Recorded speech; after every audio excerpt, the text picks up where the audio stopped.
पटना हज भवन में नीतीश कुमार हज यात्रियों से मिलते हैं और कहते हैं कि मुझे भी एक बार हज जाने का मौका मिला था। मैं गया भी था वहां पे, लेकिन चूंकि मुझे अंदर नहीं जाने दिया गया था, लेकिन वहां पे सब कुछ देख के मुझे बहुत बढ़िया लगा था।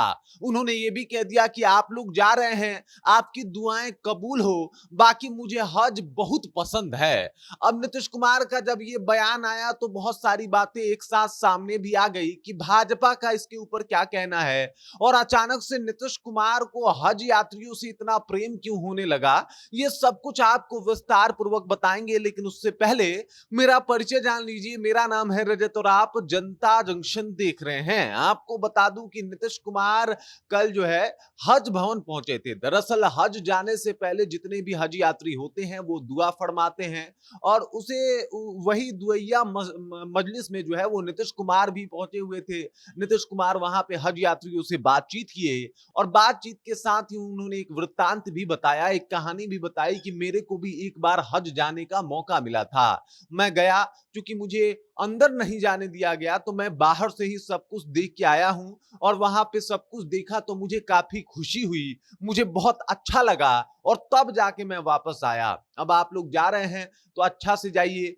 मैं हमेशा चाहता हूं कि आप लोगों को कोई दिक्कत, कोई समस्या ना हो। इससे पहले भी एक बार नीतीश कुमार हज भवन पहुंच गए थे, और वहां पे पहुंचने के बाद वहां के जो अधिकारी हैं उनको आड़े हाथ लिया था और कहा था कि भाई हज यात्रियों के लिए कोई भी मतलब जो सुविधा सरकार प्रोवाइड करती है उसमें कोई भी कोताही ना बरती जाए। इसको लेके पूरा टंच व्यवस्था किया जाए ताकि वो लोग अच्छे से हज यात्रा करके चले आए। और अब फिर से एक बार नीतीश कुमार जो है हज यात्रियों के इस मजलिस में उपस्थित थे, और हज यात्रियों के की मजलिस को जो है वो एकदम से उसमें अपनी बातों को रख रहे थे और कह रहे थे कि भाई आपकी दुआ कबूल हो, आपने जो भी दुआ किया है वो कबूल हो।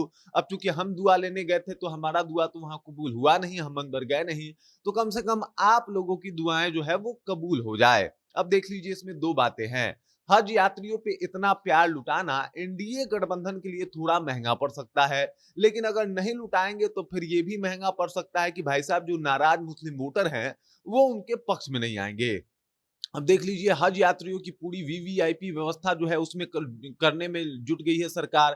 खाने पीने, रहने, होटल्स वगैरह का बेहतरीन व्यवस्था करवाने का इंतजाम जो था वो सरकार के ही कंधों पे था, और ये सब कुछ सरकार ने बड़े ही शानदार तरीके से करवाया है। और इसी वजह से जो है वो लगातार नीतीश कुमार इसका अवलोकन भी कर रहे हैं और प्रयास कर रहे हैं कि हज यात्रियों को जो है वो कोई दिक्कत और कोई समस्या ना हो। इस बार बिहार से जो है 2403 हज यात्री हज की यात्रा पे निकलने वाले हैं, जाने वाले हैं, और उनको लेके समुचित व्यवस्था जो है वो बिहार सरकार ने की है ताकि उनको कोई समस्या, कोई दिक्कत ना हो। इसी को लेकर नीतीश कुमार जो है एकदम से टोपी लगा के पहुंचे थे, और सब लोगों का अभिभाषण करते हुए बता रहे थे कि भाई आप लोग बिल्कुल निश्चिंत रहिए, कोई समस्या नहीं होगी। बाकी आप लोग हज जाते हैं तो हमको बहुत खुशी महसूस होती है, आपका हज जाना मुझे बहुत अच्छा लगता है।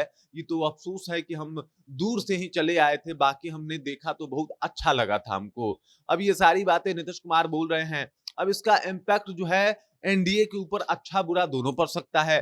पहला इम्पैक्ट ये समझिए कि मुसलमान वोटर जो नाराज हैं वक्फ बिल के ऊपर नीतीश कुमार के समर्थन से, हो सकता है कि इस बार उनके मन में एक बार फिर से नीतीश कुमार के लिए सॉफ्ट कॉर्नर जो है वो पनपे, वो जगह बना ले, सॉफ्ट कॉर्नर एक बार फिर से जो है वो सामने आ जाए। और दूसरी बात ये हो सकता है कि कहीं मुसलमान भी साथ ना आए, वो आरजेडी के साथ चले जाएं। और दूसरा ये कि जो लोग जाति के आधार पे, धर्म के आधार पे वोट देते हैं, या फिर भाजपा के साथ कट्टर हिंदू उनके वादों की वजह से लोग उनको वोट देते हैं, वो लोग उनका साथ छोड़ दें। काफी सारी चीजें सामने आ रही हैं, लेकिन नीतीश कुमार का हज प्रेम देख के लोग काफी हैरत में हैं और सोच रहे हैं कि भाई साहब नीतीश कुमार तो एक बार हज भी हो आए हैं, वो तो हिंदू होने के कारण बाहर से आना पड़ा इनको, नहीं तो ये अंदर तक जाके देख के आते कि हज में होता क्या है। बाकी इस खबर, इस जानकारी को लेके आप क्या सोचती हैं, आपके जहन में क्या कुछ चल रहा है, कृपया कमेंट कीजिए और अपना विचार हम तक पहुंचा दीजिए। बाकी आप देख रहे हैं जनता जंक्शन, और मेरा नाम रजत है।